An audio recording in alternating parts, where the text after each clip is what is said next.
Virus.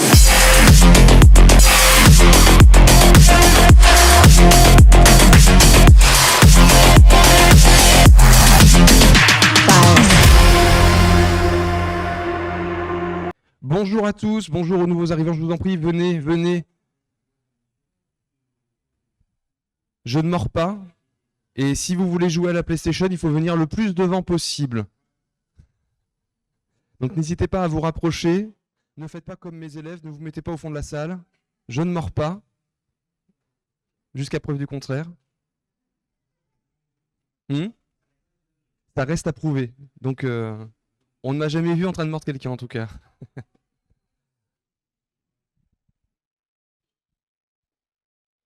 En attendant qu'on ait le top départ, levez la main ceux qui jouent aux jeux vidéo. Ok. Faut pas avoir honte, hein, c'est pas grave. Hein. Enfin, personne n'est parfait. Qui a déjà joué à Assassin's Creed Unity? Levez la main. Donc qui a joué à ce jeu-là?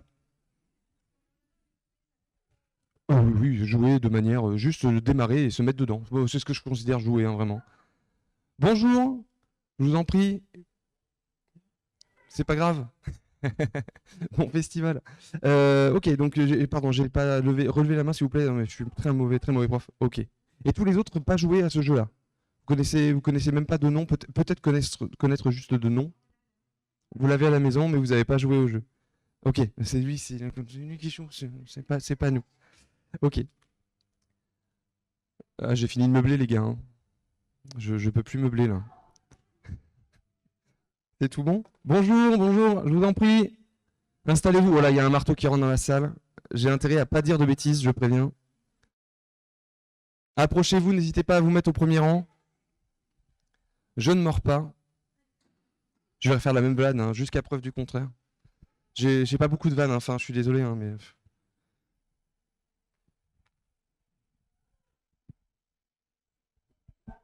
C'est tout bon? Eh ben, on est parti alors. Ça fait tout de suite sérieux avec un micro et tout. C'est bonbon ou... Ok, eh ben, on est parti. Eh bien, bonjour à tous et à toutes. Ravi de vous accueillir pour cette première conférence du Draceni Gaming Festival. C'est moi qui ai la chance, je ne sais pas si c'est une chance, d'inaugurer le cycle de conférences de ce samedi. Je vous remercie beaucoup d'être là. Vous avez beaucoup de courage d'être ici, parce que normalement le samedi, c'est week-end, c'est relâche, et vous êtes venu à la seule conf où c'est un prof qui parle. Donc vraiment, bravo d'être venu à l'école un samedi matin. Franchement, vous êtes courageux. Donc je vais me présenter rapidement. Je m'appelle William Brou, je suis professeur d'histoire-géographie. Là, normalement, vous êtes tous censés vous commencer à partir par là-bas. Mais je vous rassure, je suis un prof gamer, je fais jouer mes élèves aux jeux vidéo. Et l'activité, la conférence que je vais vous proposer aujourd'hui, porte très mal son nom. C'est pas vraiment une conférence, c'est plutôt un moment de discussion et de débat, plutôt de discussion autour du jeu auquel je fais jouer mes élèves. Voilà. Donc vous êtes un peu des bêta-testeurs. Parce que l'activité que je vais vous proposer ce matin, je vais la proposer à mes élèves dans quelques semaines, lorsque je ferai le cours sur la Révolution française. Et du coup, je me suis dit que je pouvais vous utiliser pour tester mon cours et voir si ça pouvait marcher. Donc c'est une conférence un peu particulière. Bien sûr, je vais vous apporter des connaissances, tout du moins j'espère vous en apporter. Mais surtout, je vais essayer de le faire à travers le jeu vidéo Assassin's Creed Unity, qui est sur la télé juste derrière moi. Donc c'est ce jeu, produit et fabriqué par le studio Ubisoft, qui fait partie de la grande franchise des Assassin's Creed, hein, voilà, donc, qui met en place ou qui raconte l'histoire d'un ordre des assassins qui se bat contre les Templiers qui voudraient asservir le monde. Mais tout ça, en fait, on s'en fiche. Nous, aujourd'hui, c'est pas ça qui va nous intéresser. La grande force de ces jeux-là, c'est qu'ils reconstituent des espaces dans le temps et géographiquement différents. Et dans ce jeu qui est sorti en 2014, ils ont décidé de placer leur scénario à Paris, au XVIIIe siècle, entre 1789 et 1794. À un moment qui est hyper important pour nous, Français. La Révolution française, c'est un peu ce qui a fondé notre ordre nouveau après le moment absolutiste. Et donc, ce que je vous propose, en fait, c'est de visiter, de participer à une visite guidée de Paris au XVIIIe siècle. Donc, on va se déplacer, voilà, métaphoriquement, au XVIIIe siècle. Nous ne sommes plus en 2022, nous ne sommes plus à Draguignan, nous sommes en 1792 à Paris pendant la Révolution française. Et comme nous allons devoir nous déplacer dans la ville de Paris, eh ben, je vais vous confier la manette et c'est vous qui allez, alors bien sûr sur quelques indications de ma part, vous déplacer dans la ville de Paris, reproduite par Ubisoft. Voilà. Donc, c'est une conférence interactive. Si je trouve la bonne manette, je crois que c'est là qui démarre. Ok. Donc, Je vous confie la manette, je vous confie les rênes de la visite, et puis moi, je vous parle, je vous ennuie pendant que vous allez vous amuser dans Paris. Et là, du coup, grande question, qui veut prendre la manette? Comme c'est étonnant. Comme par hasard. Alors, jeune homme, donc est-ce que tu sais les contrôles ou pas du tout? Alors vas-y, je te laisse essayer les contrôles. Donc, alors, on va essayer de tuer personne. Donc, les petits sticks, c'est pour diriger la caméra ou diriger ton personnage. Vas-y, je te laisse essayer les sticks. Les sticks, voilà, tu peux essayer, etc. Tout ça, tout ça. Ok. Alors, attends, arrête-toi 2 secondes. Voilà, je sais que tu as envie de jouer, je le sais, t'inquiète pas. Tu as à ta main droite, tu as un index, comme tout le monde normalement. C'est bon, tu as ton index? Ok. L'index, celui-là. C'est bon? Ok. Donc quand tu vas prendre ta manette, ton index, il va servir à appuyer sur la gâchette du bas. Ce bouton, celui-là, là. Celui-là. Ok. Et celui-là, quand tu appuies dessus, tu vas pouvoir courir. Vas-y, essaye, cours. Vas-y, cours, bouscule des gens, voilà. J'aurais au moins réussi à amuser un enfant. Ok. Bon. Oh là. Bon, ça, on s'en servira pas, c'est pas historique, c'est la vision d'aigle. Ok? Ok. Donc, nous sommes en 1792 et d'après vous, quel est l'événement, ou d'après vos connaissances que vous avez tous été à l'école il y a plus ou moins longtemps, quel est l'événement le plus emblématique de la Révolution française? Bien sûr, la prise de la Bastille. Donc, jeune homme, je vais te demander de m'emmener au pied de la Bastille. Alors, vous avez le droit de l'aider et de lui dire un peu où il faut aller, hein, bien sûr. Hein. Donc, la Bastille, vas-y, tu vas commencer à avancer un peu, avance, avance, va tout droit. Et alors, là, tu regarde sur ta gauche, regarde sur ta gauche, sur ta gauche, ta gauche, ta gauche, ta gauche. Non, dans le jeu, pas toi. Non, non. Non, alors pas trop à gauche. Oh là là, ça va être compliqué. On a combien de temps déjà? On a 1 heure et demie. Ok, ça va être cool. Donc, un peu à droite. Un peu à droite. Non, mais c'est le début, c'est normal. Vas-y, avec ton personnage, regarde un peu à droite. Voilà, non, encore, non, l'autre droite.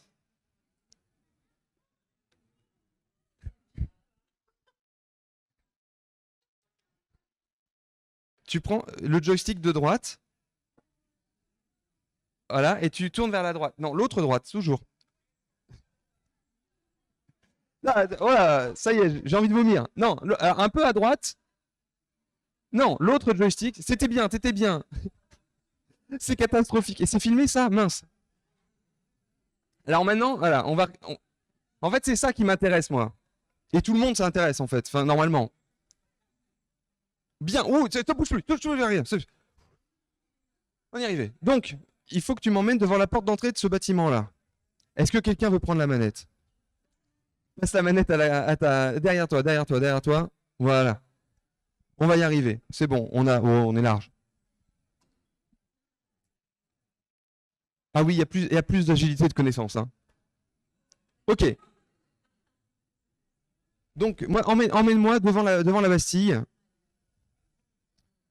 Alors, tu as le droit d'escalader tout ce que tu veux. Tu n'es pas obligé de prendre les rues, hein, bien sûr, parce qu'au XVIIIe siècle, c'est bien connu. Les Parisiens escaladaient les murs, montaient sur les toits. C'est évident. Voilà, donc ça permettait de voir. Alors voilà, ça c'est une grande force de cette franchise-là. C'est un des avantages, c'est le fait de pouvoir escalader tous les bâtiments et de pouvoir s'amuser à faire du parcours. Donc voilà, là on est devant la Bastille. Donc c'est une forteresse qui a été construite. Pardon, je reprends mes fiches. Hein, construite au XIVe siècle entre 1370 et 1383. Donc à la base, c'était une forteresse pour défendre le faubourg Saint-Antoine, donc le quartier qui était le plus à l'est de Paris. Simple forteresse. Puis vu qu'il y avait des murs épais, les rois se sont dit que ce serait cool d'en faire une prison. Donc c'est devenu une prison à partir du XIVe siècle. Mais ce n'était pas non plus une prison au sens strict du terme. Il y avait autre chose qu'une prison, donc il y avait des cachots. Voilà.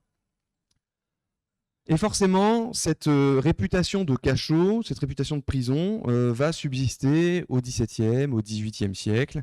Et il se trouve que en 1789, tenez-vous bien, il y avait 7 prisonniers. Uniquement 7. Des gens très importants, hein, pas du tout. Il y avait 4 faux monnayeurs, 2 fous et 1 libertin. Voilà. En 1789, il n'y avait que 7 prisonniers dans cette Bastille. Mais en fait, ils n'en savaient rien, les Parisiens.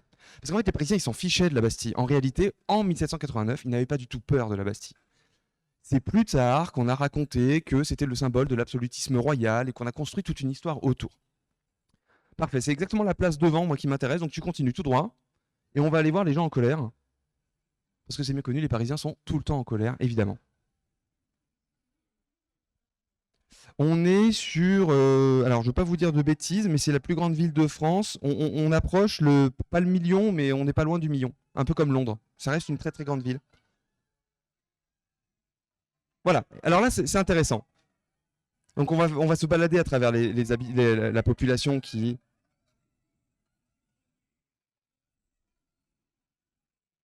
Donc on peut voir des Parisiens qui sont en colère, on peut voir des canons. Derrière nous, on a vu des canons.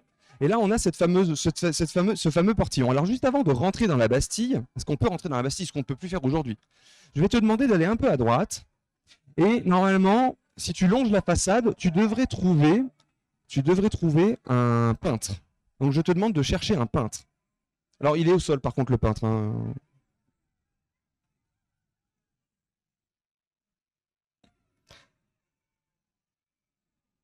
Là, voilà, exactement là. Est-ce que tu peux te mettre dans la position du peintre, s'il te plaît? Comme si tu voulais peindre le tableau. Voilà. Et tu regardes la Bastille. Normalement, si vous êtes allé à l'école comme tout le monde, votre prof a dû vous montrer un tableau qui représentait la prise de la Bastille. Et si vous avez quelques mémoires, c'est exactement ce cadre-là que tous les peintres qui représentent la prise de la Bastille ont représenté. Vous avez la Bastille à gauche et à droite, alors là on ne voit pas très bien, mais vous avez le fameux portique qui est sur la droite. Tous les peintres ont représenté ce champ-là. Et ce qui est intéressant, en tout cas moi ce que je trouve intéressant, c'est que Ubisoft et les personnes qui ont fabriqué ce jeu ont décidé de placer un peintre à cet endroit-là, exactement dans le cadre que les peintres ont utilisé à l'époque. Est-ce qu'ils l'ont fait exprès? Certainement, mais j'en suis pas sûr. Mais c'est étonnant quand même qu'ils aient mis ce personnage-là, et il y est vraiment à chaque fois. C'est pas aléatoire, il y a toujours ce personnage à cet endroit précisément. Il y a juste un défaut. Ils crient trop fort les Parisiens, vraiment ils crient trop fort. Il y a juste un défaut. Est-ce que vous allez réussir à deviner lequel?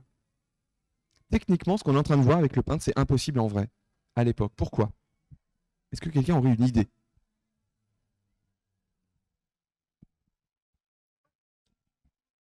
Ouais, normalement, on ne peut pas avoir de peintre comme ça en pleine rue. Pourquoi, à votre avis?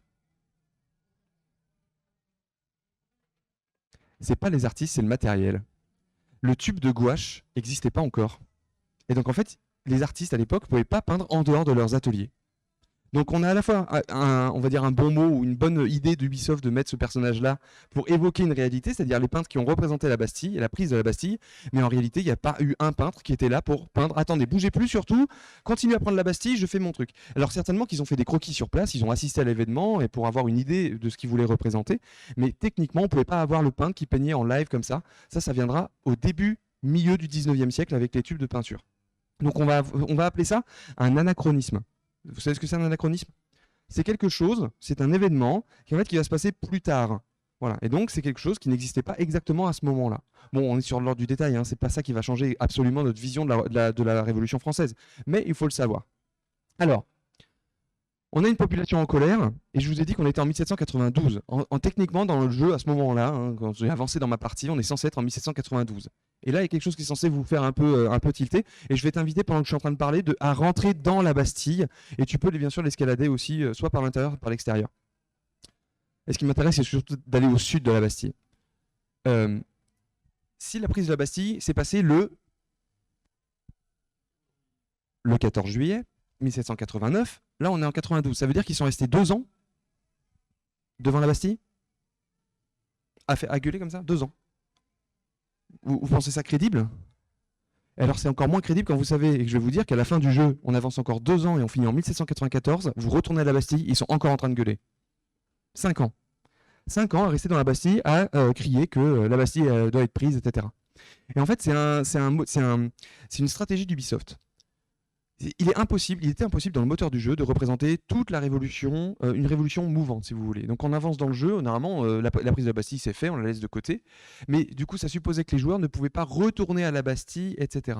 Donc ils ont, en fait, si vous voulez, la carte du jeu est fabriquée par des petits points géographiques qui sont historiquement datés. C'est-à-dire que la Bastille était représentée en 1789, et un autre lieu va être représenté dans une autre époque. Et en fait, la carte est faite c'est un puzzle, si vous voulez, avec des cases qui sont datées historiquement. Et donc là, on peut rentrer dans la Bastille. Voilà. Donc on a les symboles de la bataille, on a les boulets de canon, etc. Et vous voyez qu'il y a que 2-3 personnages. Alors moi, si tu pouvais rentrer dans la Bastille, ça m'arrangerait. Même si ce personnage-là permet de parler de ce que je veux. Tiens, ce personnage-là, il me va très bien, à gauche. Tu as un petit personnage, il y en a plein. Hein. Alors non, encore à gauche. Il y avait juste un personnage qui ne servait à rien, là, voilà. Alors, juste, on va s'arrêter et vous allez juste regarder ce qu'il est en train de faire. Quelqu'un peut me décrire le personnage? Qu'est-ce qu'il est en train de faire, là?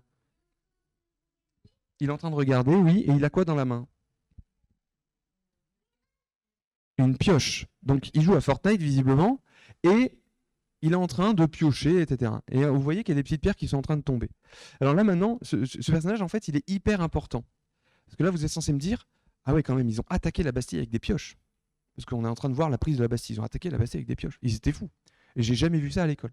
Alors là, je vais te demander d'essayer de monter dans les étages et d'aller dans la partie sud de la Bastille. Bon courage. Alors pour escalader, c'est la gâchette aussi, hein, si jamais tu sais pas. Voilà, très bien, parfait. Là, tu vas pouvoir prendre le filin normalement sur ta gauche et tu vas pouvoir rentrer par la fenêtre normalement ou escalader quelque chose. Voilà. Donc là, si tu escalades après par le mur, tu vas pouvoir monter. Non, c'est vraiment legit, c'est historique. Hein, les Parisiens ont vraiment pris la Bastille comme ça, évidemment. Alors tu peux monter normalement. Voilà, on monte et voilà, on va pouvoir rentrer par la fenêtre. Alors la Bastille a mis 12 mois à être construite dans le jeu. Parce qu'en en fait, il faut construire les bâtiments un à un, il faut construire pierre par pierre. Et c'est Caroline Mius qui a fabriqué la Bastille en intégralité. Donc là, vous voyez, on retrouve encore un mec avec sa pioche, visiblement. Il a un problème. Et vous voyez que la Bastille est un peu détruite. Là, on est vraiment, il y a le ciel ouvert et les murs sont en train d'être détruits. On est sur la partie sud. À votre avis, pourquoi elle est détruite? À votre avis, pourquoi il manque cette partie entière de la Bastille? Alors tu peux escalader encore, monter sur le mur via les tonneaux, normalement tu peux monter. Voilà, et vous allez voir, on voit même une grue, on voit des objets, vous voyez. Donc à votre avis, pourquoi la Bastille est dans cet état sur cette partie-là? Et on est partie sud, on est du côté des canons de tout à l'heure. Donc si je vous dis ça, à votre avis, c'est pourquoi? Parce que la Bastille, semble-t-il, était détruite par les canons lors de la prise de la Bastille, sans doute. Eh bien en fait, pas du tout. C'est pas pour ça que le bâtiment est détruit, qu'il y a des échafaudages et qu'il y a des ouvriers avec des pioches. Dès la nuit du 14 juillet 1789, la Bastille a été démantelée. Parce qu'il y avait vraiment la volonté de la détruire. Et Ubisoft a inséré des détails qui montrent cette destruction en cours. Je ne veux pas vous dire de bêtises, je l'ai noté, hein, je vous jure, je l'ai noté. Pierre-François Pallois, pourtant tellement logique, Pierre-François Pallois qui est un maître maçon, qui s'est dit dès le 14 juillet au soir, je vais démonter la Bastille. Mais il avait quand même une idée derrière la tête. Les pierres que les ouvriers sont en train, 1000 ouvriers hein, pour faire ça. Et donc les pierres qui sont sorties de la Bastille vont servir à construire un pont parisien, le pont qui est entre l'Assemblée nationale et la place de la Concorde aujourd'hui. Si vous allez à Paris, que vous prenez ce pont, en fait, ce sont des pierres de la Bastille qui ont servi à fabriquer ce pont. Et en plus, François Pallois, il avait une autre idée, il s'est dit, on détestait la Bastille. Vraiment, c'était la prison royale, le symbole de Louis XVI, etc. Machin. Et il s'est dit, mais c'est quand même un pan de notre histoire. Est-ce que je pourrais pas me faire de l'argent? Et il s'est fait de l'argent. Il a vendu tous les éléments de la Bastille, les fers, les clés, tout ce qui avait un rapport avec la Bastille en disant qui veut repartir et qui veut acheter un bout de la Bastille? Et il a même vendu des pierres, en fait il a pris des pierres, il les a fait tailler en forme de Bastille et il en a vendu dans toute la France. Et il a même créé un corps de VRP, de commerciaux qui sont allés dans toute la France vendre des morceaux de la Bastille en mode tenez, achetez une pierre de la Bastille, achetez une Bastille faite en pierre de la Bastille. Et on peut encore en voir une au musée Carnavalet à Paris. Donc si jamais vous allez à Paris dans ce musée, vous pourrez voir une de ces reproductions de Paris. Et vous voyez, je trouve ça intéressant quand même que la Bastille, en fait, dans le jeu, à proprement parler, on n'y va jamais quasiment à la Bastille. En fait, c'est le début du jeu. Et on a une autre mission après dans le jeu, mais globalement, ce genre de détails, on s'en fiche. Mais quand ils ont construit la Bastille, ils avaient le choix de la construire en entière, totalement finie, belle et utile. Mais ils se sont dit, on va aussi essayer d'évoquer cette réalité-là, c'est-à-dire que normalement, la Bastille, elle est en train d'être détruite. Et là encore, petit problème, c'est que normalement, ça a pris 2 ans pour la détruire. Donc en 1792, normalement, il n'y a plus de Bastille. Elle n'est plus là. Mais dans le jeu, elle est encore là. Et c'est une logique commerciale. C'est-à-dire que vous vendez un jeu en disant que vous allez pouvoir visiter Paris et visiter des bâtiments qui aujourd'hui n'existent plus. Il fallait pas qu'à la fin du jeu, on ne puisse plus revisiter la Bastille. Donc en fait, ils ont fait là encore ils ont fait un choix, c'est-à-dire on la laisse, on sait que c'est faux, mais on la laisse quand même pour que les joueurs puissent y retourner comme ce qu'on est en train de faire aujourd'hui.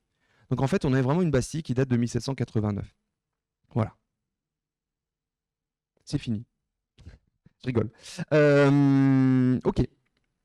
Je passe aussi sur les défauts de conception de la Bastille. Normalement, les escaliers pour aller du bas jusqu'en haut ou du haut jusqu'en bas étaient dans les petites tours et pas les grandes, alors que dans le jeu, c'est dans les grandes, pour une question de caméra, bref. Mais on va plutôt se déplacer, on va avancer dans la timeline de la Révolution française, si vous voulez bien. Je vais mettre un petit... je vais reprendre la manette, je vais mettre un petit... Donc ça, c'est la carte de Paris en 1789, hein, d'accord? Donc c'est la carte de Paris dans le jeu. Et on va aller visiter un lieu emblématique. Attendez. Oui, c'est bon, c'est là. On va aller à cet endroit. Qui veut nous emmener à cet endroit? Je rigole. Alors bien sûr, si vous avez des questions sur les éléments qu'on peut voir dans le jeu pendant le déplacement, c'est le principe, hein, c'est vraiment de se mettre dans la foule et de regarder aussi les tout petits détails. Je vous ai parlé du peintre tout à l'heure, c'est un détail infime et il faut vraiment s'arrêter devant. Donc si jamais vous avez des questions, n'hésitez pas à me les poser, j'essaierai d'y répondre au mieux que je peux. Sachant que je précise pour les caméras que je ne fais pas partie du studio Ubisoft, je n'ai pas participé à la conception du jeu, je ne touche pas d'argent avec cette conférence-là d'Ubisoft. Donc l'idée, c'est vraiment d'essayer d'expliquer au mieux possible et de parler de la Révolution française. Tu peux, alors sauter, c'est compliqué. Au pire, tu sautes, on meurt, c'est pas grave. On va gagner du temps, hein, bien sûr.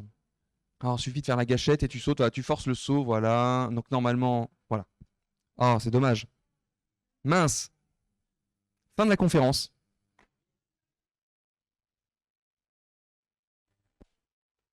Voilà, ça va nous remettre à un endroit quelconque, on va voir.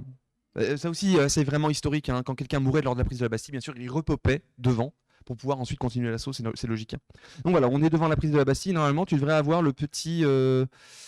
Ah non, il s'affiche pas. Ça m'embête, ça. Ah, attends. Petit problème technique. Est-ce que la carte, elle est encore bonne? Ah non, ça a enlevé le point. Voilà, on va pas très loin. Donc faut pas suivre le point vert, faut suivre le petit hexagone. Voilà, le temps qu'elle y aille, je vais prendre un café. Alors il n'y a qu'une seule règle, hein, bien sûr, c'est de ne pas tuer des gens. Hein, on est d'accord. C'est très bien, donc je ne donne pas la touche. A noter que quand on escalade les bâtiments comme ça, il n'y a absolument personne qui s'offusque du fait qu'on escalade des bâtiments, hein. Ils nous prennent pour un fou, mais ça ne leur pose pas vraiment de problème.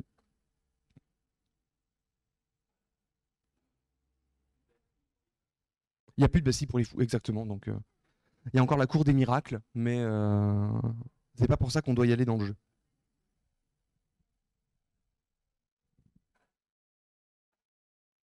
Alors, c'était un des premiers jeux qui représentait une ville aussi grande dans un jeu Assassin's Creed. Il y avait déjà eu des villes comme Florence, Rome, mais jamais avec ce niveau de précision et surtout jamais sans. Non, c'est bon, c'est bon. Et jamais avec des bâtiments qui étaient ouverts. Donc on peut visiter l'intérieur des bâtiments, il y aurait énormément de choses à dire sur les imprimeries, sur les décorations, sur les tableaux qui ont été reproduits.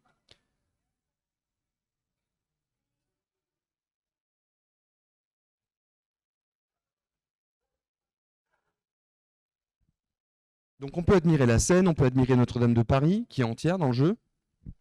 Alors on va essayer de prendre le pont plutôt que Si tu peux prendre un pont plutôt. Ah oui, mais attends, non, ça va être compliqué. Non, mais tu as raison, passe par la mer. Pas la mer, pardon, par la Seine. Seine qui était beaucoup plus propre à l'époque qu'aujourd'hui. Je dis ça, je dis rien. Mais vous voyez que ça ressemblait vraiment pas. Alors tu peux prendre les bateaux, tu peux faire du parcours sur les bateaux aussi, hein, c'est possible, bien sûr.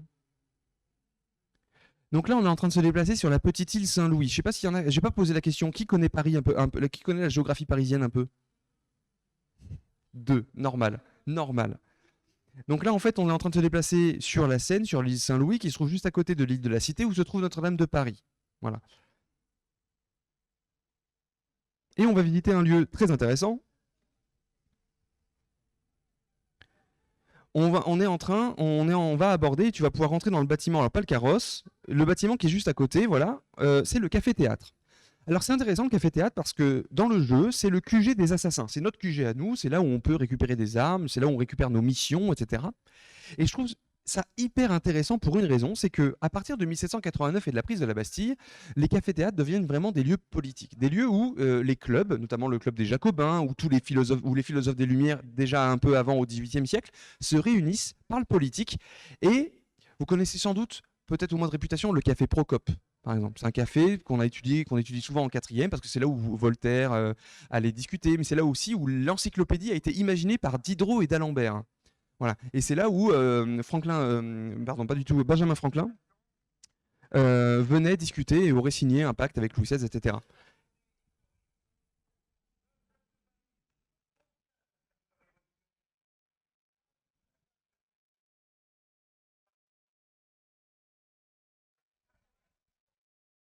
Et c'est intéressant parce que dans ces cafés, quand on se déplace vraiment vers la scène, comme on vient de voir, j'ai monté le son un peu trop tard, du coup vous avez des gens, des PNJ, des personnages non joueurs, qui vont venir déblatérer soit des discours politiques, soit des pièces de théâtre engagées politiquement. Et donc on voit vraiment que c'est un lieu où on vient discuter, on vient boire du café, la boisson à la mode au XVIIIe siècle, et on vient discuter politique, un peu avec toutes les strates de la population. Et je vais vous lire un extrait de Victor Hugo, de son livre 93, et vous allez voir qu'il y a un lien tout de suite. Il y avait rue du Pan un cabaret qu'on appelait Café. Ce café avait une arrière-chambre, aujourd'hui historique. C'était là que se rencontraient parfois à peu près secrètement des hommes tellement puissants et tellement surveillés qu'ils hésitaient à se parler en public.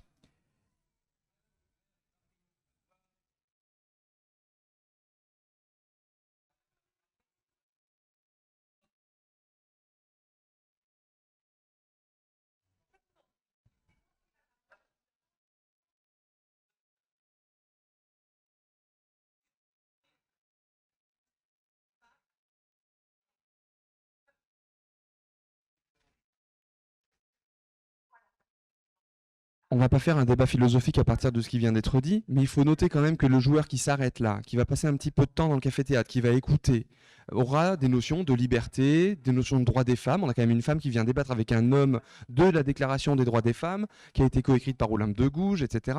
Donc, si le joueur peut écouter ça, ça veut dire que les développeurs, et quand je dis développeurs, c'est ceux qui conçoivent le jeu, que ce soit les game designers, les level designers, les narrative designers, tous ceux qui font le jeu, ont pensé à la mécanique pour que le joueur puisse voir ça.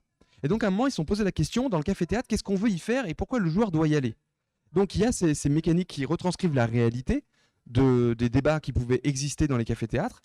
Et l'extrait de Victor Hugo, pardon, que je vous ai lu, fait référence au fait que ce café-théâtre est le QG des assassins, où il y a une arrière-salle, on pourrait descendre même dans les souterrains, où il y a vraiment le QG opérationnel des assassins, où Mirabeau va nous donner des ordres, etc. Donc, vous voyez, ils se sont inspirés de ce qu'en disaient les gens de l'époque pour mettre le QG des assassins et que ce soit réaliste dans le XVIIIe siècle du jeu. Voilà, donc on pourrait descendre largement plus bas.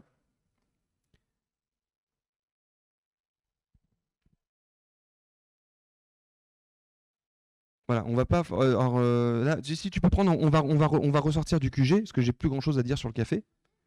Mais c'est vraiment des lieux importants et dans le gameplay du jeu, quand vous visitez Paris et que vous devez libérer des quartiers de l'oppression révolutionnaire ou de l'oppression royale, qu'est-ce que vous devez faire?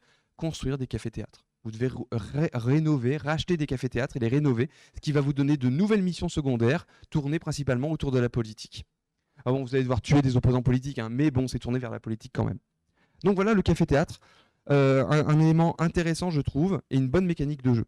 On va continuer notre visite pour aller visiter un autre lieu emblématique. Je vais reprendre la manette, que je pense que vous avez déjà vu et que vous avez envie de voir un peu plus. Qui veut nous emmener à Notre-Dame de Paris? Alors que Dark Vador est en train de rentrer dans la salle, dépêchez-vous parce qu'on n'aura plus... Qui veut prendre la manette? Bah, si personne veut, tant pis, hein.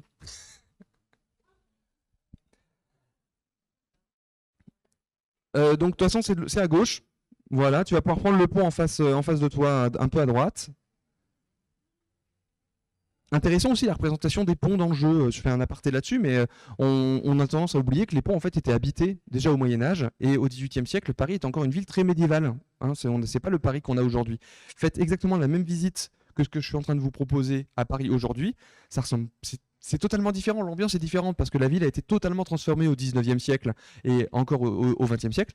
Et vous croisez plus de badauds dans le jeu et moins de trottinettes comme aujourd'hui.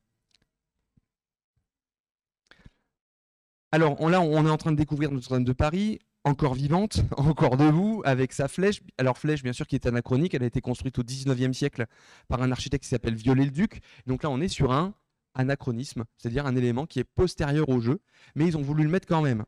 Pour quelle raison? Alors, dans tous les interviews et articles qu'on a pu lire, c'est parce que. Ça nous avance bien.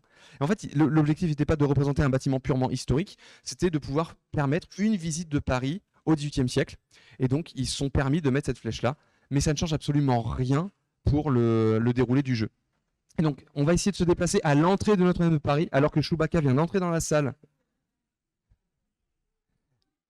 visiblement très intéressé par Assassin's Creed Unity. Ne te fais pas distraire, ne te fais pas distraire. Va Notre-Dame, va Notre-Dame. On te protège, t'inquiète pas, on te protège.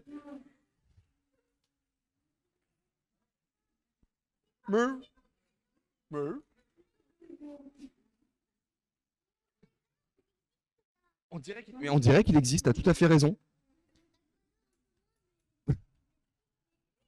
Qu'est-ce que tu... Oh là là, tu vas le fâcher, hein. Fais attention, tu vas le fâcher, hein.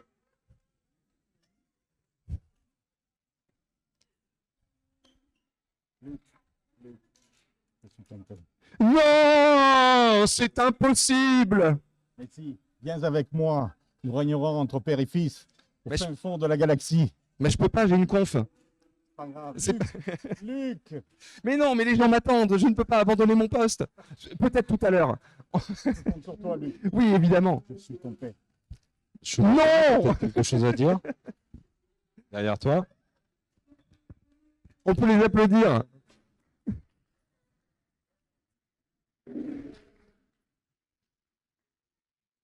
Ah, ils m'ont gâché mon spectacle, hein.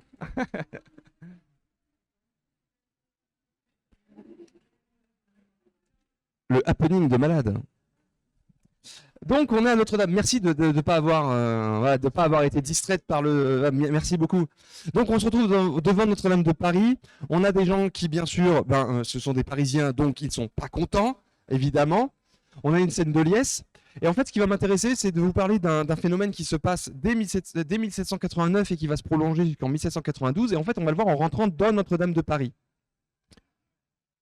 Alors, il ne faut pas les bousculer, eux, par contre, parce que eux, ce sont des gardes nationaux créés en 1789 et leur objectif, c'est de garder l'ordre public. Donc, tout ordre non public ou tout dérangement de l'ordre public sera sanctionné. Donc, on entend les cloches. Alors, normalement, en 92, on est plus censé les entendre, mais ça, on va dire que c'est pas grave. Et on va rentrer dans Notre-Dame de Paris, reconstitué comme la Bastille, pierre par pierre. Et donc, on va pouvoir découvrir ce bâtiment. Et là, normalement, il y a quelque chose qui vous choque. On voit tout, sauf des choses qui doivent se trouver dans une église. Là, si tu peux tourner un peu ta caméra pour regarder un peu les PNJ et les décors, on va avoir des gens qui manipulent des armes, on va avoir des tonneaux. Et donc, c'est représentatif de l'usage de Notre-Dame de Paris à partir de 1793. Alors déjà en 1789, ça sent pas très bon, hein, pour le culte catholique et chrétien.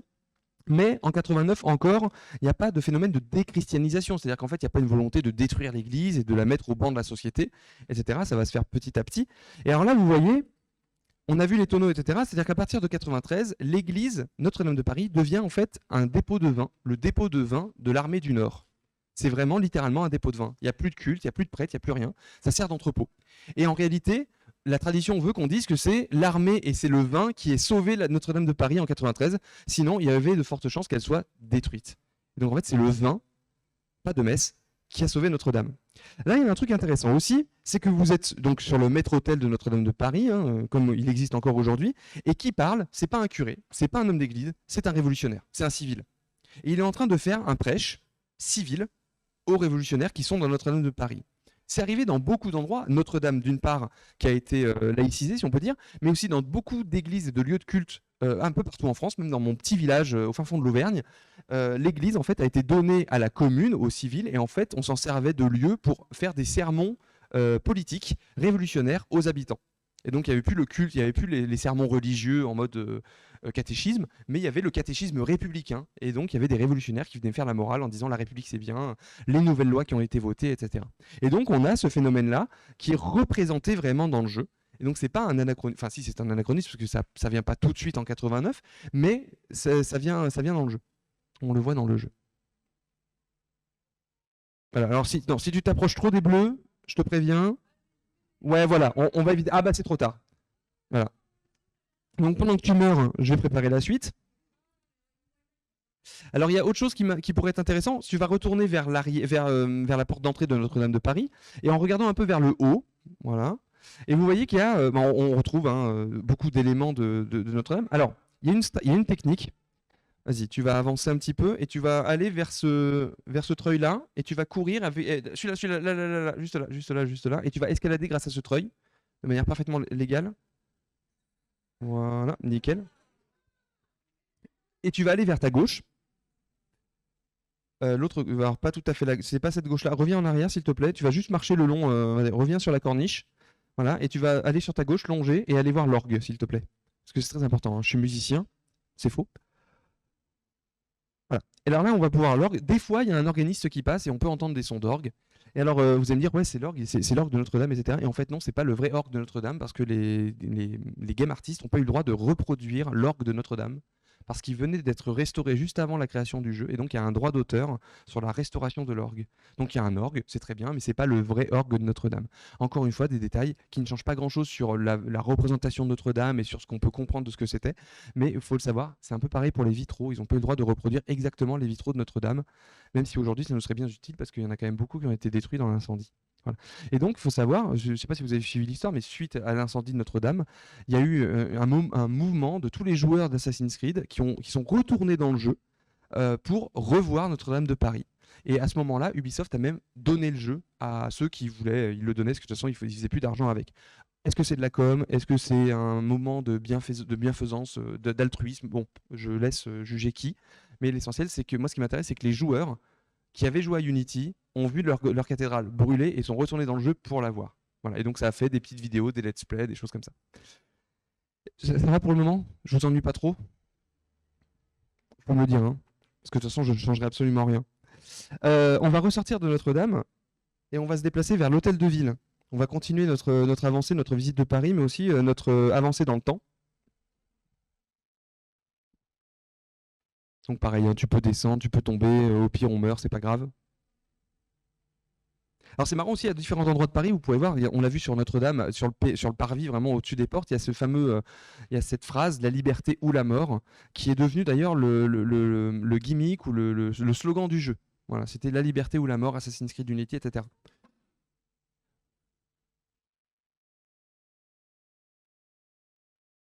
Alors en fait, si tu appuies sur carré, tu vas te laisser tomber.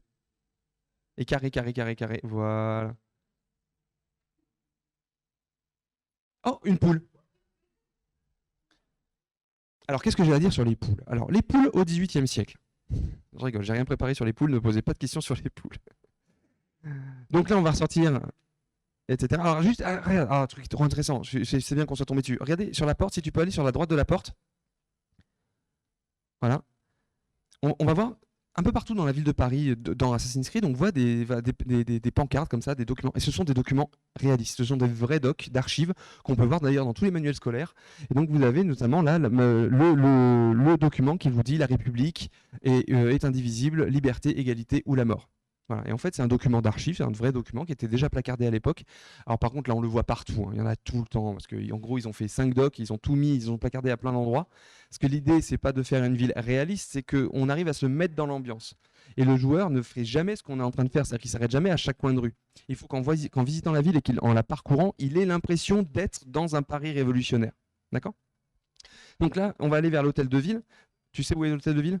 Absolument pas. Donc je vais reprendre la main. Alors c'est un des problèmes du jeu, hein, c'est qu'on n'a pas, je peux pas programmer une visite et vous mettre des checkpoints, etc. Je peux pas créer des quêtes. Donc on va aller ici, exactement là.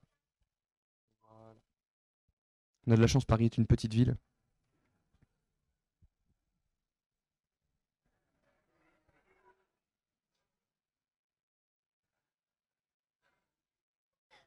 Ah, toujours, mais ils bougeront pas, hein, ils bougeront pas.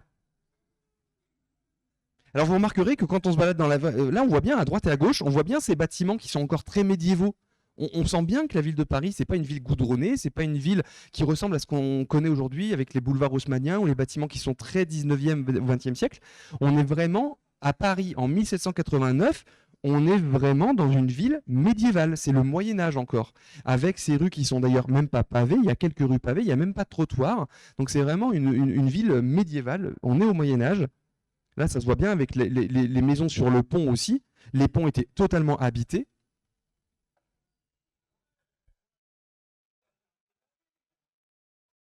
Alors tu as eu de la chance là, parce que ces rouges là, j'en parlerai tout à l'heure, normalement il ne faut pas les toucher, hein.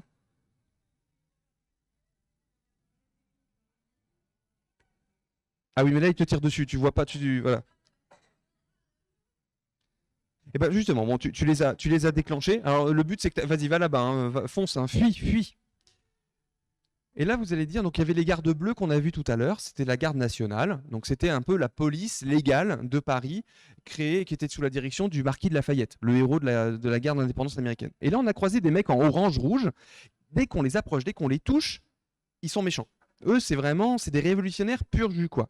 Et c'est intéressant parce que on pourrait se dire, et après je reviendrai sur ça. Alors là, tu es rentré dans la guillotine. Non, mais là, je pense que là, je pense que c'est fini.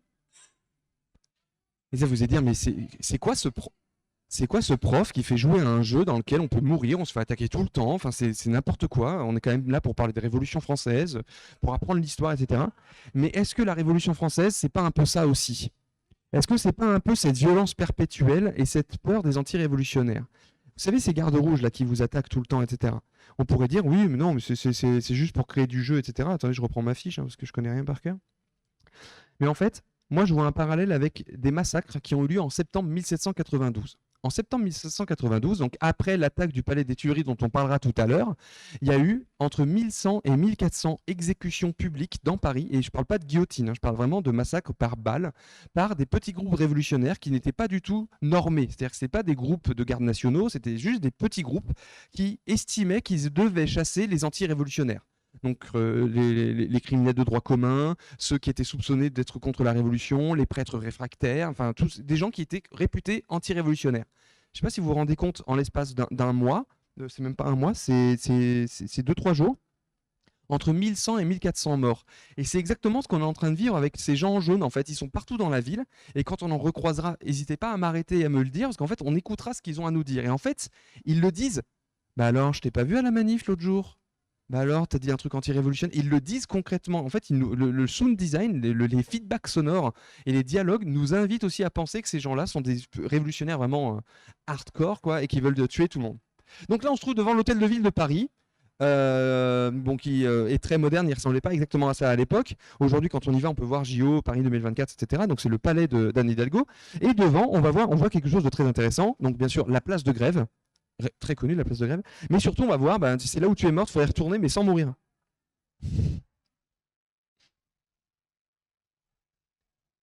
Voilà, ah c'est bien, voilà, donc c'est très bien. Tu peux avancer un petit peu, donc on voit le gibet avec quelqu'un de pendu. Cache tes yeux, c'est horrible, faut pas regarder ça. Il n'a pas entendu, il n'a pas vu. Et on voit cette fameuse guillotine. Enfin, on voit la guillotine. Parce que s'il y avait un autre symbole de la Révolution française, au-delà de la brise de la Bastille, c'est la fameuse guillotine. Hein. La guillotine a été inventée en 1789 par le docteur Guillotin, qui ne savait pas que cet outil servirait à donner la mort. Ce n'était pas un outil de mort à la base. Mais ils se sont dit, avant on devait, vous savez, il y avait les exécuteurs publics, notamment l'exécuteur Samson, qui va d'ailleurs s'occuper de Louis XVI à la guillotine.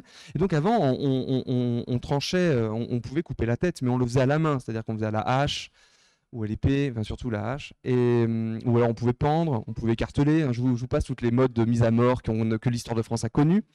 Et en fait, il y a un problème, c'est que toutes ces morts sont douloureuses et ne sont pas égalitaires. C'est-à-dire qu'en fait, en fonction de la personne, on n'utilisait pas les mêmes. Les nobles étaient tués plus gentiment que les prisonniers du commun qui étaient condamnés à mort. Et surtout, on pouvait soudoyer l'exécuteur pour qu'il rate son coup. Et on a l'exemple d'un exécuteur qui fait exprès de rater la tête à plusieurs occasions avec sa hache pour faire durer le plaisir parce qu'il avait été payé par quelqu'un qui voulait se venger de la personne qui était exécutée à mort. La guillotine permet de mettre fin à ça. C'est un coup net, précis, et tout le monde passe à la guillotine. C'est vraiment très radical. Il y en a un qui va passer. Oui, alors c'est ça la beauté du jeu, c'est voilà, il y a des exécutions permanentes. On peut voir des gens qui se font exécuter et on voit tout le processus.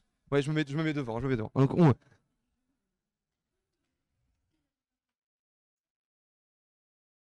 me posez une colle. Oui, à la base, c'était pas un outil de mise à mort, c'était pas pour la mise à mort des gens. Et c'était pourquoi alors? C'était pourquoi? C'est une très bonne question. Ouais. Et là, je me retrouve embêté parce que j'ai pas la réponse, mais je chercherai, je vous donnerai la réponse avant que vous partiez du festival. D'accord, merci. Et donc, ce qui est intéressant, c'est qu'on voit tout le processus de mise à mort, c'est-à-dire on amène le prisonnier jusqu'à l'échafaud, on le fait monter, on le met sur la planche de bois, on l'attache, on le met sur le ventre, on le fait glisser, et ensuite la guillotine elle tombe et on enchaîne. D'accord? C'est un peu une usine. Hein.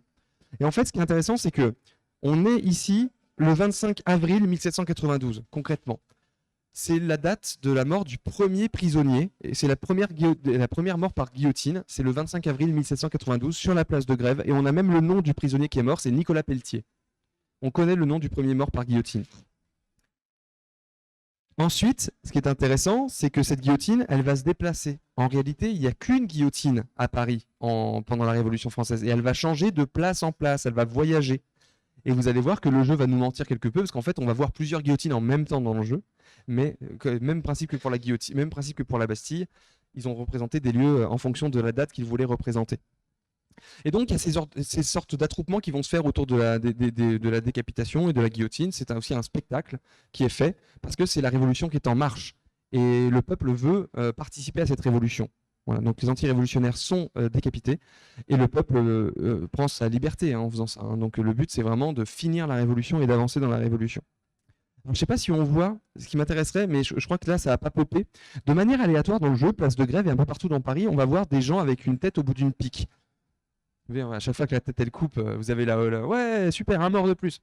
Alors, est-ce que dans la foule, vous voyez des gens qui tiennent une tête au bout d'une pique? Non, on n'en a pas vu encore. Hein. Si jamais vous en voyez un pendant notre petit périple, surtout vous me le dites, hein, parce que c'est important. Parce que en fait, la tête au bout d'une pique, c'est arrivé exactement à cet endroit-là. La prise de la Bastille, c'est fini avec la capture du commandant de la Bastille, le commandant Delaunay, qui a été emmené place de Grève. Et place de Grève, il y a un fou qui lui a sauté dessus et qui lui a coupé la tête. Et ensuite, la tête a été mise au bout d'une pique et on a trimballé la tête au bout d'une pique. C'est arrivé une deuxième fois place de Grève au même moment où c'est le prévôt des marchands, donc l'équivalent du maire de Paris aujourd'hui, qui a été, lui aussi, par un fou, c'était pas du tout prévu, mais il a aussi été décapité. Et alors d'habitude, ça pop, c'est aléatoire. Une fois, je me suis retrouvé vraiment ici avec 10 têtes au bout d'une pique. Vraiment, il y avait 10 mecs avec une tête au bout d'une pique. C'était ridicule, parce que c'est totalement irréaliste d'en avoir 10 au même moment.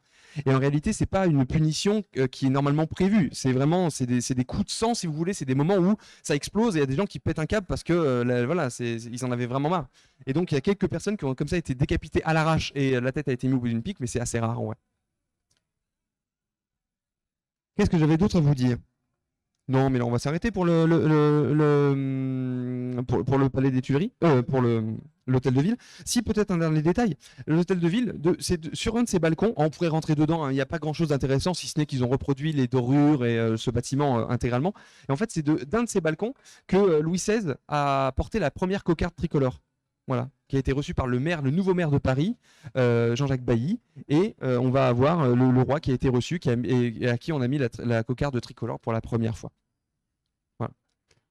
Si, en fait, c'est juste que en fait, il y a une mission en cours que j'ai pas réussi à désactiver, donc c'est pas très grave si on échoue. Voilà, donc ça va échouer la mission, mais c'est pas très grave normalement. Voilà, et donc c'est le premier jeu Assassin's Creed où on peut vraiment rentrer dans des bâtiments de manière libre comme ça. Par contre, il y a un problème, c'est qu'il n'y a pas de porte. Le moteur du jeu ne sait pas fermer et ouvrir des portes, donc ils ont juste toujours des portes ouvertes, ce qui n'était pas le cas du tout à l'époque.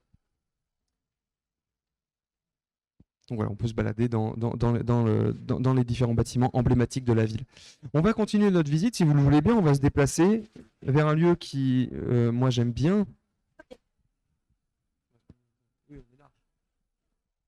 Alors, vous remarquerez qu'on reste que sur la rive nord de Paris, hein. On ne descend pas en dessous de la Seine, hein. Sauf pour l'île Saint-Louis, mais sinon on ne va jamais au sud. Alors, que je ne vois pas, voilà, c'est ici.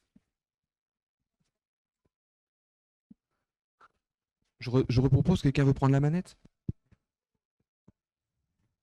Alors par contre, je vais te demander de rester dans les rues. D'accord?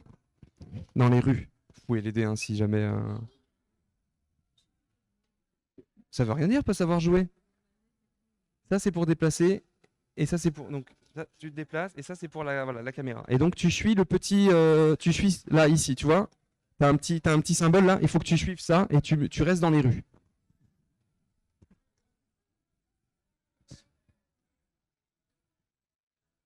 Ah, vous pouvez voir qu'on a entendu on est en train d'entendre une chanson, ça ira. Voilà, on peut en entendre d'autres, on peut entendre aussi la Marseillaise. Donc à des moments, vous avez le peuple qui se lance dans des moments musicaux, voilà, des chansons vraiment typiquement révolutionnaires, qui sont encore une fois un peu anachroniques parce qu'elles n'ont pas toutes été inventées à ce moment-là précisément. Mais c'est pas grave, le on ne suit pas. C'est pas grave. Tourne à gauche, prends la rue à gauche, au prochain carrefour. Prenez à gauche. Voilà, là tu vas tout droit, toujours tout droit. On a des gens bourrés partout, évidemment.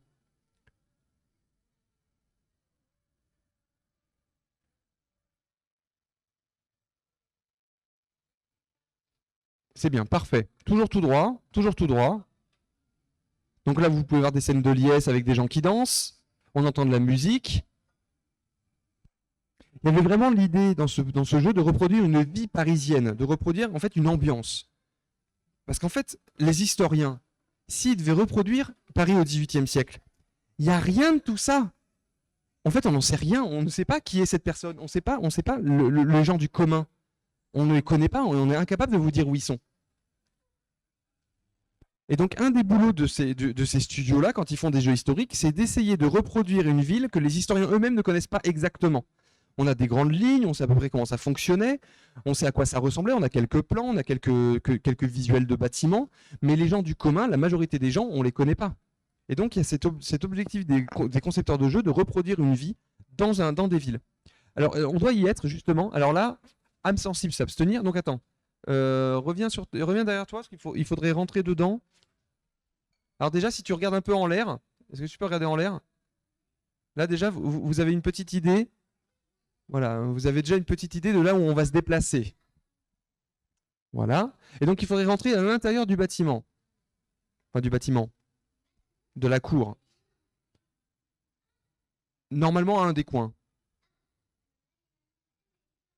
Exactement, donc c'est pas là. Ah bah non. Il est nul, ce jeu vidéo. Oh là. Voilà, là tu peux rentrer, là, dans l'arcade. Voilà, parfait. Hop, voilà, tu pousses tout le monde, pardon. On s'excuse hein, quand on bouscule des gens, bien sûr. Et donc on est dans le cimetière des Saints Innocents. Cimetière des Saints Innocents qui n'existe plus aujourd'hui. Bah, c'est un cimetière. Hein. C'est un des plus vieux cimetières médiévaux de Paris, qui au XVIIIe siècle est totalement plein. C'est pour ça que je vous ai montré tout à l'heure, il y avait des arcades, il y avait le grenier, si vous voulez, qui était rempli d'ossements. Voilà, parce qu'en fait, c'était totalement plein. Et en fait, c'était tellement plein qu'il y avait des problèmes de salubrité. C'est-à-dire qu'en fait, il y a évidemment les cadavres qui se décomposent, etc. Ça a attiré, les nuisibles, et deux, des problèmes de pollution de l'eau, de pollution d'autres choses. Et alors, attends, on va... Oui, c'est monté dedans en fait, hein, c'était ça, hein, c'est vraiment... Donc il y a des gens qui viennent se recueillir. En fait, ce qui m'intéresse, c'est que tu ailles voir, vas-y, tu vas tourner à gauche, vas-y, ressors. C'est croix, appuie sur la croix.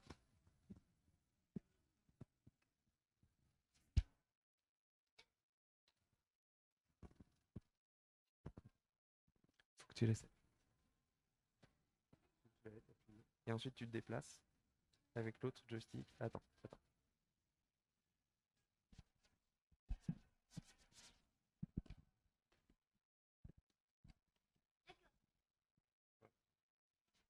Je vais te demander de suivre le petit chemin là. Tu suis le petit chemin. Voilà, par là. Tu t'avances. Tu suis le chemin, vraiment, il n'y a pas de... Voilà. Stop. Et là, qu'est-ce qu'on est en train de voir? Est-ce que quelqu'un peut me décrire la scène qu'on est en train de voir? On voit des ossements. Mais qu'est-ce qu'on est en train de voir concrètement? Qu'est-ce que les gens sont en train de faire? Malheureusement, oui. Pardon? Oui, ils sont en train de déterrer les os. C'est dégueulasse. Et pourtant, ça s'est vraiment fait. C'est un événement historique qui s'est vraiment déroulé. Je vais vous donner la date exacte. En 1700, je ne vais pas du tout vous donner la date exacte. C'est Louis XVI qui, en 1780, du coup, j'ai un doute. Je crois qu'il a commencé en 88, mais j'ai un doute, pardon.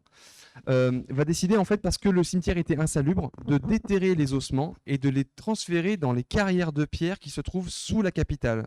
Je ne sais pas si vous savez que depuis le XVe siècle, il existait sous la ville de Paris des carrières. Et ben, parfait. Alors là, tu n'aurais pas pu mieux faire.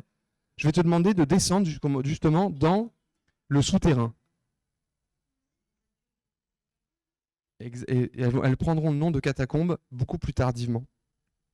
En fait, c'est en 1786 que ça prendra le nom de catacombes. Et en fait, bon, le contraste n'est pas ouf, mais vous pouvez voir à droite et à gauche, il y a des fameux... donc on voit cette carrière de pierre et on a des tas d'ossements qui vont être faits. Et si vous avez l'occasion de visiter les catacombes de Paris, c'est exactement à ça que ça ressemble. C'est une sorte de labyrinthe, ouais. Et alors, une partie des carrières de pierre vont être transformées en catacombes et vont accueillir ces cadavres, ces ossements, tout simplement. Mais une partie des carrières de pierre restent des carrières encore aujourd'hui. Elles sont plus accessibles, on ne peut plus les visiter, mais ça existe. Et dans une autre partie du jeu, on va visiter ces carrières où vraiment on a les grandes carrières avec les pioches, etc. Où on récoltait la pierre pour construire Paris. Parce qu'en fait, les cimetières médiévaux étaient tellement pleins qu'en fait ça débordait et que ça faisait des problèmes de salubrité publique. Alors il y en avait certainement, mais en fait il peut toujours y avoir d'autres moyens. Mais en fait, vu que les carrières de pierre étaient devenues obsolètes, il y a un épisode assez connu d'une carrière qui s'est effondrée et faisant effondrer un bâtiment de Paris. Donc en fait, ils ont restauré les carrières, ils ont consolidé. Et Louis XVI n'a pas trouvé, ou sur conseil de quelqu'un que j'ai oublié le nom, pardon, a décidé que c'était une bonne utilisation des carrières, parce que de toute façon, elles ne servaient plus à rien. Donc de consolider les carrières et ensuite d'y transférer une partie des cadavres, ou tout du moins des ossements. Et donc il y a vraiment eu des processions de déterrage des os et ensuite de déplacement dans les catacombes. Ça se faisait principalement de nuit, mais c'est pour ça qu'on voit les gens, déterrés avec les pelles, et on voit aussi des fois des prêtres qui sont pas loin pour justement gérer le côté religieux de la chose. Voilà, juste un souci, un petit problème de localisation des catacombes, parce que dans le jeu, il y en a sur tout Paris, alors qu'en fait, normalement, il n'y en a que dans cet endroit-là, exactement. Donc voilà, le cimetière des Saints-Innocents et sa petite histoire de la délocalisation des os.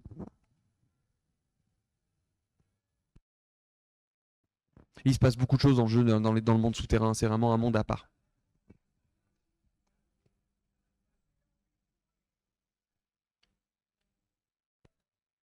On va se déplacer, je vais reprendre la manette juste pour mettre le checkpoint, si tu veux bien. On va continuer notre visite, si vous le voulez bien. On se déplace. Ah, il y a plein de lieux qu'on ne peut pas voir, on n'a pas le temps. Hein. On n'est pas allé au Panthéon, on n'est pas allé voir le Club des Jacobins, on n'est pas allé à la Sorbonne.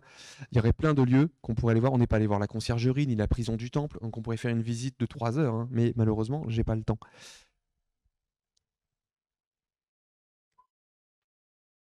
Et on va continuer notre visite, on va se déplacer en 1792 et on va aller dans un lieu très important, en fait, c'est le lieu qu'on appelle le lieu de la Seconde Révolution, parce qu'il y a eu en fait finalement plusieurs étapes. La première, c'est la prise de la Bastille, qui a vraiment marqué le début de la Révolution française, et puis il y a une deuxième étape qui va se passer au mois d'août 1792. Merci.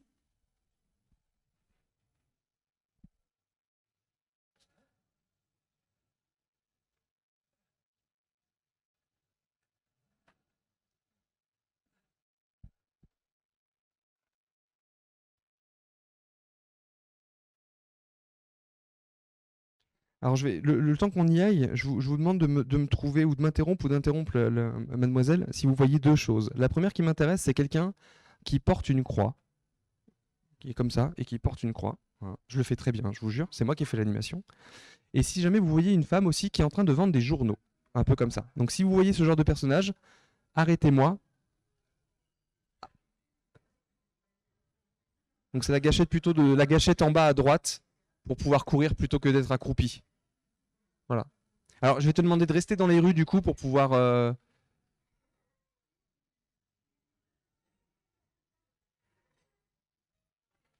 Il y a vraiment, il y a une violence perpétuelle dans le jeu, soit contre vous, soit contre les habitants de la cité, mais vraiment, elle peut paraître exagérée, mais à différents moments de la Révolution, c'est jamais une violence continue pendant toute la Révolution de 89 à 94. Mais il y a eu comme ça des moments de sursaut de violence que le jeu essaie de nous faire passer, Et en réalité, on fait dans le jeu, on fait jamais ce qu'on est en train de faire. C'est-à-dire qu'on reste jamais 1 heure et demie à ne faire que se balader. Et donc en fait, concrètement, quand le joueur y joue, il se rend compte de ces moments un peu violents entre les moments où il se passe d'autres choses.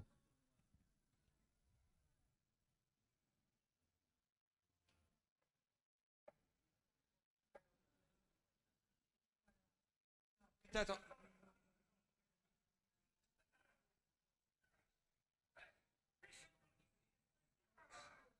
Il a dit justement, alors t'es pas assez révolutionnaire, etc. Enfin, là, je l'ai interrompu trop. Et en fait, ça arrive très souvent. Voilà, ils vont vraiment faire des massacres. C'est ça dont je vous parlais. Et ça s'est fait en septembre 1792. Ah tiens, bah justement, ah, bah, parfait, on a tout au même endroit. C'est bien, c'est pratique les jeux comme ça. On va s'arrêter juste à côté voilà, de cette marchande-là.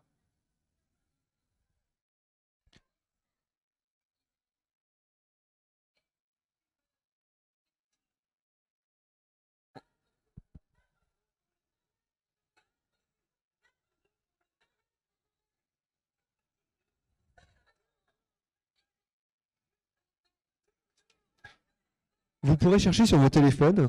C'est intéressant parce qu'elle est en train de nous dire venez vous informer, venez en savoir plus, etc. Achetez la presse, achetez un journal. Et vous pourrez regarder sur vos téléphones plus tard, il y a une célèbre représentation de 1791 de Philibert Louis de Bucourt qui s'appelle Les vendeuses de journaux. Et en fait, c'est exactement le tableau, les développeurs, les game artistes ont reproduit exactement le même personnage sur la caisse en train de vendre son journal. C'est vraiment le même personnage. Et ils l'ont mis à plein d'endroits de la ville parce que justement, qu'est-ce qui se passe à partir de 1789? Il y a le développement de la presse.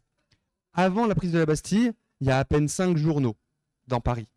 À la fin de l'année 89, il y en a plus d'une centaine. Et il se crée quasiment un journal par jour, qui était parfois éphémère, qui ne dure pas très longtemps. Mais il y en a un, il y a un vrai développement de la presse parce qu'il y a une volonté d'informer la population qui ne sait pas lire, mais c'est pas grave, parce qu'en fait, il va y avoir aussi beaucoup de lectures publiques de journaux ou dans les cafés. Et donc, il y a ce phénomène de démocratisation du débat public par la presse. Et en fait, si tu retournes vers cette vendeuse, je ne sais pas où tu étais, mais si tu retournes vers sa caisse, normalement, et là, tu vois, tu peux interagir et tu vas cliquer sur le rond. Et qu'est-ce qu'on va pouvoir faire dans le jeu et à l'intérieur du jeu? On va pouvoir lire le journal. Alors bien sûr, ce n'est pas le vrai journal, mais vous remarquerez, donc là, on a le journal de Paris qui est un vrai journal. On est en 1791. Et donc là, on va avoir, voilà, ah bah, hop, le docteur Joseph Guillotin tente d'ôter tout lustre aux exécutions publiques. À la place de vraies décapitations de la roue ou des pendaisons, il propose d'exécuter proprement à l'aide d'une machine. C'est une absurdité. Les exécutions sont là pour éduquer la populace. Plus elles sont brutales, meilleur est leur effet. Et en fait, ce sont des vrais articles. Donc peut-être que ça répond à notre question. Peut-être qu'en fait, Guillotin avait vraiment pensé à tuer des gens avec sa guillotine. Et donc on a, tout au long du jeu, comme ça, au fur et à mesure des avancées des missions, des journaux qui vont apparaître, qui ne sont pas les mêmes, parce qu'on avance au fur et à mesure dans la chronologie.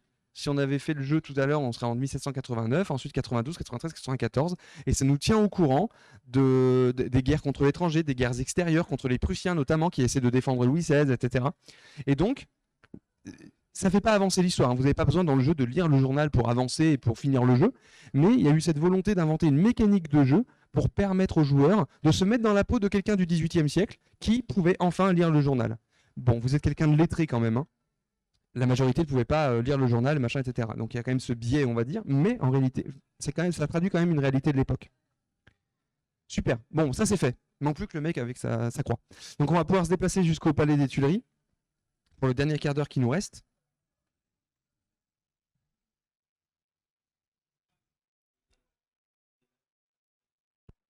Ah bah voilà, parfait. Ah bah il y a tout vraiment au même endroit. Donc on a un mec qui se trimballe avec une croix, on se demande bien ce qu'il est en train de faire. Et en fait, il est là pour parler d'un phénomène. Il est là pour parler d'un phénomène, la réquisition des biens de l'Église. À partir de 1789, vous savez pourquoi il y a eu la Révolution française? Un, il y a une crise frumentaire, c'est-à-dire que tout le monde meurt de faim. Et deux, l'État français est totalement endetté, la royauté est totalement endettée. Ils n'ont plus d'argent, ils ont zéro argent. Et il y a un homme, il y a eu plein de tentatives de créer de nouveaux impôts, ça n'a pas marché, de se faire prêter de l'argent, mais personne ne voulait prêter au roi parce qu'il savait très bien qu'il ne pouvait pas rembourser, donc en fait, gros problème. Et là, il y a un homme que vous connaissez certainement qui s'appelle Talleyrand, donc connu surtout pendant la période impériale, qui était évêque et qui a proposé, dit écoutez, moi j'ai calculé, il manque 2 millions de livres à l'État, et j'ai calculé comme ça au doigt mouillé que l'Église avait, les biens de l'Église valaient 2 millions. Franchement, génial. Enfin, 2 millions, parfait. Donc on va réquisitionner, je propose de réquisitionner les biens de l'Église pour ensuite les revendre, ce qu'on a appelé les biens nationaux. Et donc, c'était la première étape de réquisition des biens de l'Église. Et puis, en octobre, même pendant la période 89, 91, pendant les grands mouvements un peu de violence populaire, et ben en fait, les gens sont allés se servir dans les églises parce que ça avait de la valeur. Donc, ils sont allés piquer des biens et vous avez parfois dans la ville de Paris ces gens-là qui se trimballent avec des biens de l'église. Alors, on va pas le faire parce qu'il y a des enfants, mais si vous tuez des gens dans le jeu, malheureusement, on peut le faire, vous pouvez aussi récupérer ce qu'ils ont dans leur poche. Alors, ça peut être des trousses de soins, ça peut être des munitions, et parfois, il y a des objets qui ne valent absolument rien. C'est vraiment des objets qui ne vous servent à rien dans le jeu. Et parfois, on peut récupérer des assignats. La première fois que j'ai fait ça, j'ai tué des gens et j'ai vu assignats. Et je me suis dit, mais qu'est-ce que c'est des assignats? Qu'est-ce que c'est ce machin? Et en fait, les assignats, ce sont des billets de banque qui ont été créés après la réquisition des biens nationaux. En fait, on a piqué les biens de l'Église et en fait, on a proposé à des gens d'acheter des billets de banque sur lesquels ils étaient gagés sur les biens de l'Église. Voilà. Donc, ça valait une somme d'argent qui était représentant d'un bien national. Et donc, c'est des billets de banque sur lesquels il y avait notamment la tête du roi qui était imprimée dessus. Et vous connaissez tous l'histoire, hein. Louis XVI, quand il a fui à Varennes, il a été reconnu par quelqu'un qui aurait reconnu sa tête sur une pièce de monnaie. Il aurait pris la pièce de monnaie, tiens, c'est le roi, je l'ai reconnu. Et en fait, la vraie histoire, c'est qu'il n'a pas été reconnu sur une pièce, mais sur un assignat. Mais c'était trop difficile d'expliquer ce que c'était qu'un assignat. Du coup, on a dit pièce de monnaie, c'était plus simple pour expliquer. Parce qu'il fallait ensuite expliquer les assignats, les biens nationaux, machin, etc. Bref, petite histoire des assignats.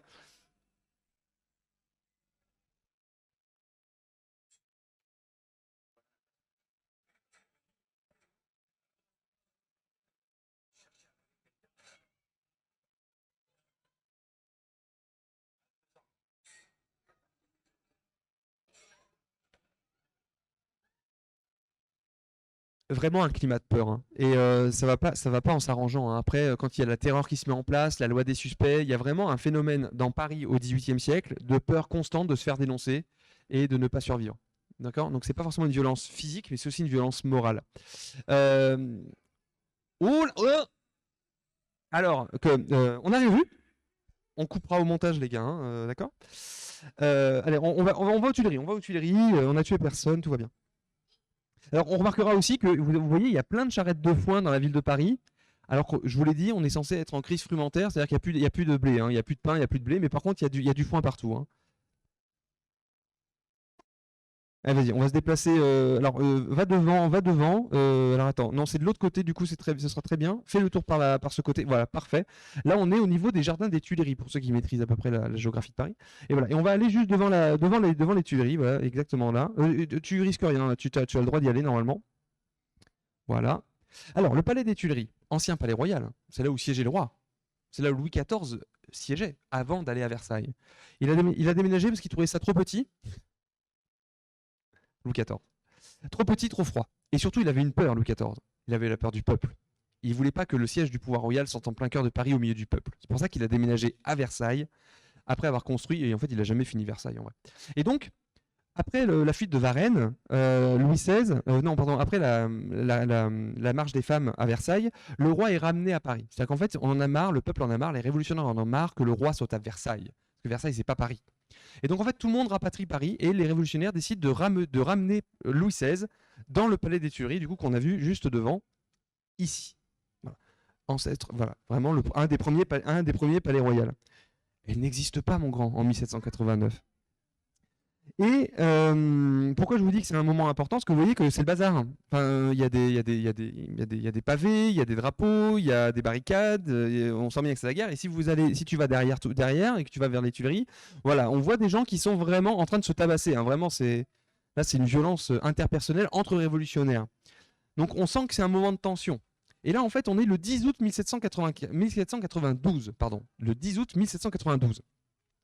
Et à ce moment-là, c'est un moment de tension énorme parce que le roi est puissant encore. Louis XVI est puissant, il a des soutiens à l'Assemblée, donc il a des députés qui ne sont pas anti-révolutionnaires mais qui ont des accointances avec le roi.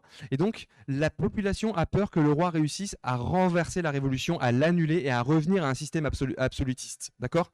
Et donc en fait, le peuple va se soulever. C'est pas l'Assemblée nationale, c'est pas les députés, c'est pas Marat, Robespierre qui vont dire on va attaquer les Tuileries. Il y en a un, Brissot, qui dit qu'il faut l'attaquer, qu'il faut tuer le roi parce qu'il y a des risques. Mais c'en est qu'un.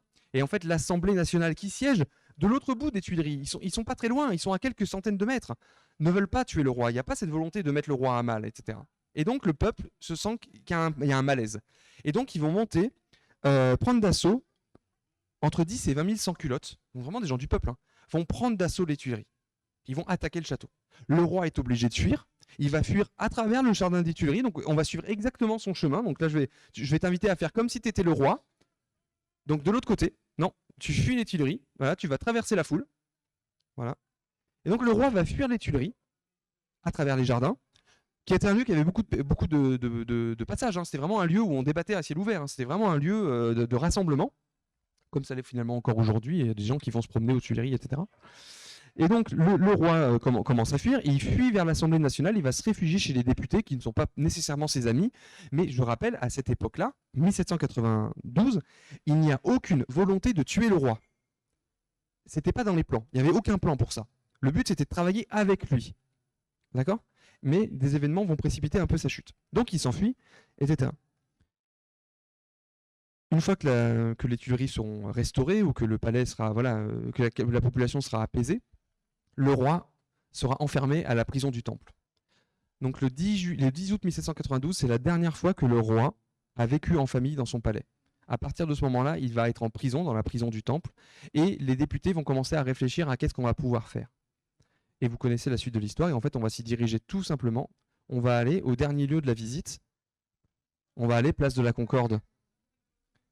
Et cette place de la Concorde, alors, je fais juste ça casse un peu mon storytelling, mais c'est pas grave. Si tu recules un petit peu, reviens. Non, retourne. Pardon, je m'exprime mal. Vas-y, va droit devant, un peu sur ta droite. Et en fait, il y a un mec avec une pique. Un peu sur ta droite, droite. Là, tout devant, on le voit, il est là-bas. Voilà.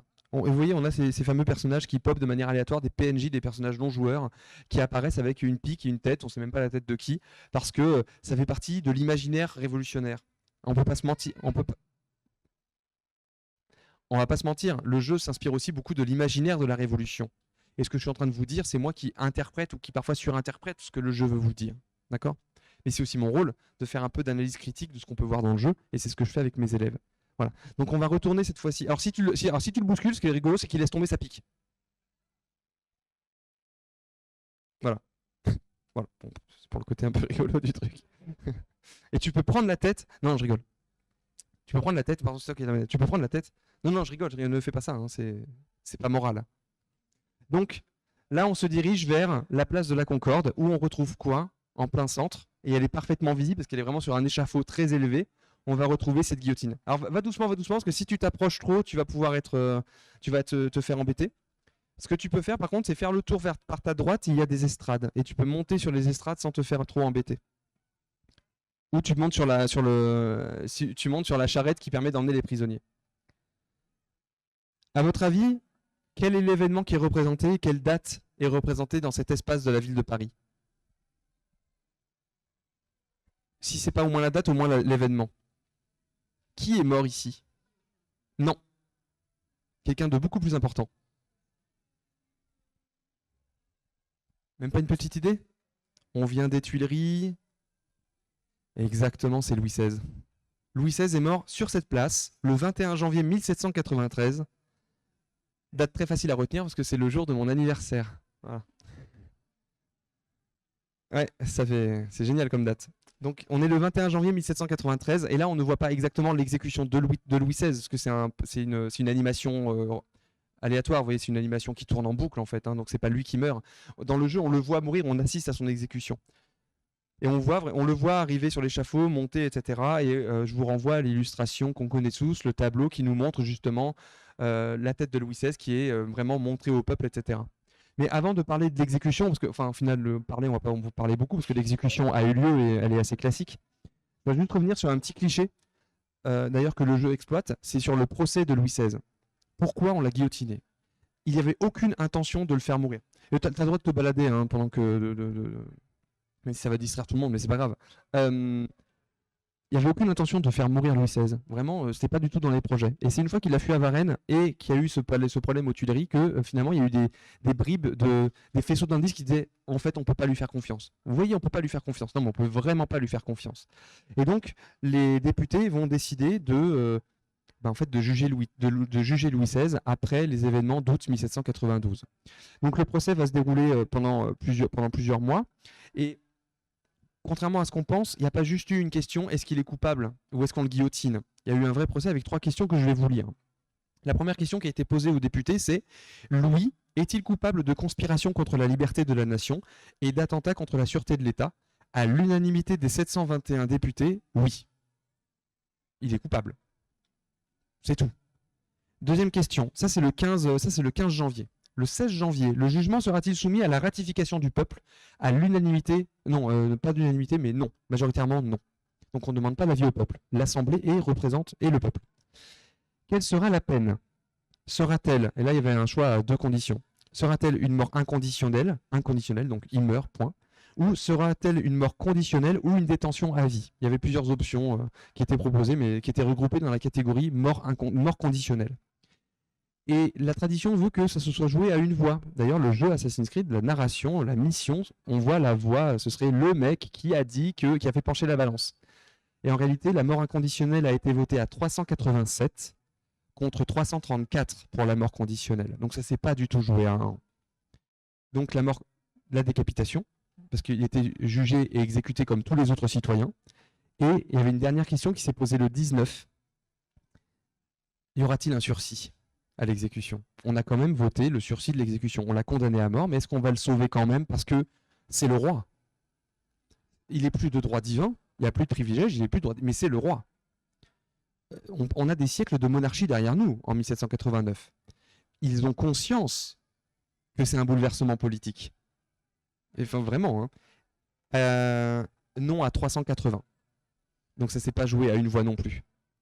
Et donc, il y avait des gens il y avait des députés qui voulaient sauver Louis XVI. L'emprisonner, en fait, ils voulaient l'emprisonner dans le palais du Luxembourg. Voilà, il aurait eu une prison dorée, un peu comme d'autres chefs d'État quand on les punit après leur vie. Condamnation à mort. Alors, on n'a pas fait le trajet exact, parce qu'on n'est pas allé à la prison du Temple, elle est au nord de Paris, plus vraiment au nord de la carte. Il part de la prison du Temple à 8h du matin. Il arrive place de la Concorde à 10h. Et ce que vous voyez... Je précise juste, ce que j'ai lu, ça m'a fait marrer. Il y a eu une tentative de libération par le baron de Batz, mais il était tout seul et il y avait quand même plusieurs bataillons pour protéger le roi. Il y avait quand même 120 000 gendarmes qui ont été mobilisés pour protéger la ville de Paris le jour de l'exécution quand même. On prévoyait que ça allait sentir un peu mauvais quand même. Donc il y a eu une tentative. Et contrairement à ce qu'on peut voir, il n'y a pas eu d'effusion de joie à la mort de Louis XVI. C'est pas aussi joyeux que ça. Donc là, on n'est pas en train de voir l'exécution de Louis XVI. C'est un moment grave pour l'histoire de France à ce moment-là, et le peuple n'est pas en liesse devant « ouais, c'est bon, on a tué le roi, machin, etc. » Parce qu'en fait, après, il va falloir gérer l'après. Qu'est-ce qu'on fait après?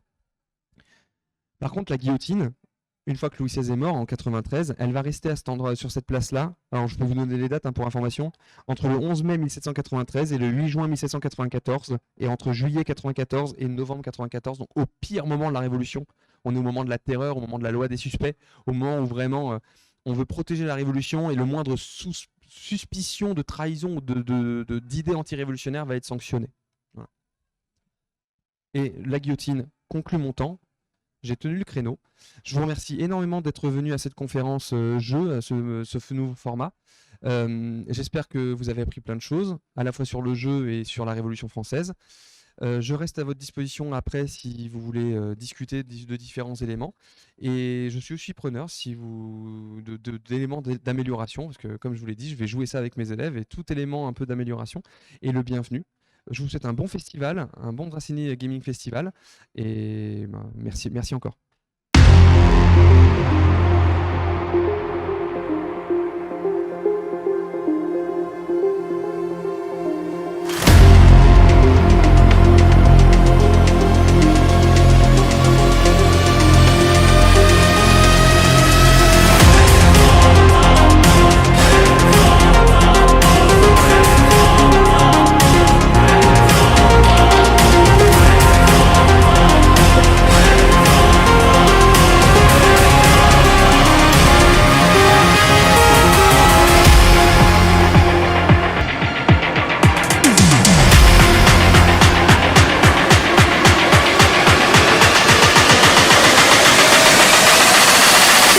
virus.